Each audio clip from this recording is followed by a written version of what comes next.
සාසනය නොනැසී පවත්වා ගැනීම සඳහා වූ පළමු ධර්ම සංගායනාව රජගහනුවරදී පැවැත්වීම. බුදුන් වහන්සේගේ උපස්ථායක ලෙස කටයුතු කළ ධර්ම භාණ්ඩාගාරික ආනන්ද හිමියන් රහත්භාවයට පත්වීම සහ පෙරවස් මගහැරේ ගිය වික්ෂුන් වහන්සේ පසුවස් එළඹීම ආදී සුවිශේෂී සිද්ධි රැසකට පාදක වූයේ නිකිනිපුන් පොහොයයි.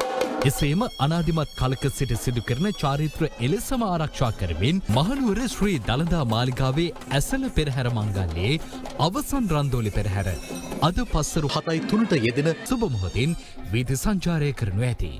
දළදා වීදිය, යටිනුවර වීදිය, කන්ද වීදිය, ඩී.එස්. සේනානායක වීදිය ඔස්සේ රජ වීදීන් ඉහළට විත් පෙරහැර ගෙවදීම සිදුවනවා. හෙට අලියුම සිව් මහා දේවාලවලින් ගමන් නැරඹීමට නියමිත දිය කැපීමේ පෙරහැර මහවැලි නදියේ ගැටඹේ දිය කපනාතොට වෙත පැමිණ දිය කැපීමේ මංගල්‍ය සිදු කිරීමට නියමිත අතර අනතුරුව හෙට දහවල් පෙරහැර වීථි සංචාරය කරනවා. අනතුරුව දළදා මාලිගාවේ දියවඩන නිලමේවරයා ඇතුළු බස්නායක නිලමේතුමන්ලා සහ පිටිසර දේවාලවල බස්නායක නිලමේතුමන්ලා මහනුවර ජනාධිපති මන්දිරයට ගොස් ජනාධිපතිවරයා හමු වී මෙවර පෙරහැර මංගල්‍ය සාර්ථකව නිම කළ බවට වූ සංදේශය බාර දීමට නියමිතයි.